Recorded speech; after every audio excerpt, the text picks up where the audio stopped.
నాగబంధం పేరుకు తగ్గట్టుగానే సినిమాలో మాత్రం ప్రతి ఒక్క క్షణం కూడా ఉత్కంఠభరితంగా అనిపిస్తుంది. ఎంతో ఇంట్రెస్టింగ్గా ఉంది స్టోరీ అంతా కూడా. ఈ మధ్యకాలంలో చిన్న సినిమాల్లోనే మంచి స్టోరీ ఉంటుంది, మంచి కంటెంట్ ఉంటుంది.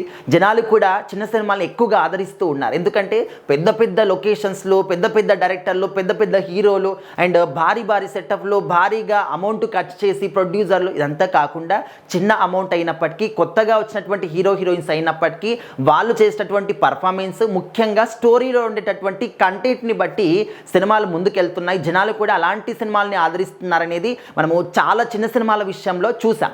సో ఇప్పుడు నాగబంధం సినిమాలో ఇందులో నటించిన వాళ్ళు యువ హీరో విరాట్, కర్ణ, అదేవిధంగా నభా నటేష్ ఇద్దరు కూడా వాళ్ళ పాత్రలకి చాలా మంచి న్యాయం చేశారన్నమాట. అండ్ ఇందులో వీళ్ళు నటించారు, ఇప్పుడే కొత్తగా వచ్చారనే విధంగా కాకుండా జీవించేశారు, ఎప్పటి నుంచో ఫీల్డ్లో ఉన్నారు అని చెప్పేసి అయితే మనకు అంటే ఎక్కడ కూడా నటించినట్టు అనిపించదు అనమాట. చాలా న్యాచురల్గా అనిపిస్తుంది. అండ్ ఇందులో చేసినటువంటి జగపత్ బాబు గారి రోలు కూడా చాలా మందిని అట్రాక్ట్ చేస్తూ ఉంది. ఈ మధ్యకాలంలో జగపత్ బాబు గారు ఏ సినిమాలో చేసినా కూడా ఆ సినిమాకి మంచి రిజల్ట్ అనేది వస్తూ ఉంటుంది. అండ్ దేనికి తోడు ఇప్పుడు ఈ మధ్యకాలంలో ఇలాంటి పెద్ద సినిమాలు కూడా లేవన్నమాట. వేరే సినిమాలు ఏవి కూడా లేవు ఈ సినిమాకి పోటీ రావడానికి. ఈరోజు 2 సినిమాలు, రావు బహదూర్ అదేవిధంగా నాగబంధం 2 సినిమాలు వచ్చాయి. అండ్ పెద్ద సినిమా మ్యానియా ఆల్మోస్ట్ ఇంకా అంతా అయిపోయిందన్నమాట. 400 కోట్లకు పైగా కలెక్షన్స్ వచ్చాయి. సినిమా టీం వాళ్ళందరూ కూడా హ్యాపీగా ఉన్నారు అండ్ విజయోత్సవాలు కూడా చేసుకున్నారు. అండ్ ఈ స్టోరీ విషయానికి వస్తే ఇందులో నాగబంధానికి సంబంధించినటువంటి స్టోరీ అన్నమాట. అయితే పురావస్తు శాఖకు సంబంధించినటువంటి ఒక స్టోరీ అంతా కూడా వాళ్ళు తవ్వకాలు జరుపుతున్నప్పుడు ఒక బుక్ దొరుకుతుంది. ఆ బుక్ ఏంటంటే నాగబంధానికి సంబంధించింది. ఆ నాగబంధాన్ని ఏ విధంగా విడిపించాలి, ఉన్నటువంటి ఆ ఒక సంపదనంతా కూడా ఏ విధంగా దోచుకోవాలి అంటే మనందరికీ తెలుసు రంగనాయకుల వారి గుడిలో ఇప్పటికి కూడా తెరవని గదులు ఉన్నాయి. సో ఆ గదులు తెరవాలంటే ఆ గదులకి నాగబంధం ఉంది. దాన్ని ఎవరు కూడా తెరవలేక ఇప్పటికీ చాలా మంది కూడా చనిపోయిన వాళ్ళు కూడా ఉన్నారు. సో అలాంటి సందర్భాలు మనం చూసాము. అయితే ఇందులో ఏంటంటే ఆ ఒక్క నాగబంధాన్ని ఏ విధంగా విడిపించాలనేది స్టోరీ అంతా కూడా బుక్లో ఉంటుంది అని చెప్పేసి ఆ ఒక నాగబంధానికి సంబంధించినటువంటి బుక్ అనమాట. స్టోరీ కూడా అదే.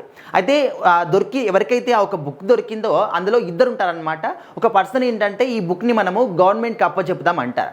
ఇంకొక పర్సన్ లేదు నేనే తీసుకుంటాను, నేను విశ్వానికి మొత్తాన్ని రాజనవుతాను అని చెప్పేసి ఆయన స్వలాభం అనమాట, అంటే స్వార్థ బుద్ధితోనే ఆలోచిస్తూ ఉంటారు. అండ్ ఇక్కడ ఏంటంటే ఇప్పుడు మనందరికీ తెలుసు విష్ణుమూర్తి నాభి నుంచి బ్రహ్మకమలం వస్తుంది. సో ఆ బ్రహ్మకమలానికి నాగబంధం విడిపించడానికి ఒక మంచి సంబంధం ఉంటుంది అని చెప్పేసి తెలుస్తుంది అనమాట.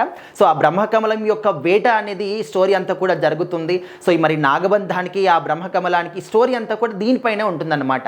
సో అడుగడుగునా కూడా నెక్స్ట్ ఏం జరుగుతుంది మైథలాజికల్గా అని చెప్పేసి మనందరికి కూడా ఒక క్యూరియాసిటీ అనేది వస్తుంది.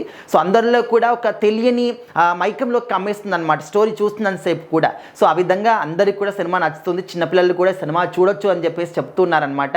సో అందరికి కూడా సరదాగా ఉంటుంది. అదేవిధంగా ఒక అంటే ఇంట్రెస్టింగ్ అనమాట, చాలా క్యూరియాసిటీ కూడా అనిపిస్తుంది. అన్ని రకాల ఆడియన్స్ని మాత్రం సినిమా ఖచ్చితంగా ఎంటర్టైన్ చేస్తుంది. అందరూ కూడా కలిసి చూడాల్సినటువంటి సినిమా అని చెప్పేసి చెప్తూ ఉన్నారు. సో ఖచ్చితంగా ఈరోజు రిలీజ్ అయినటువంటి ఈ సినిమాల్లో నాగబంధం సినిమా ఎక్కువ మందిని అట్రాక్ట్ చేస్తూ ఉంది.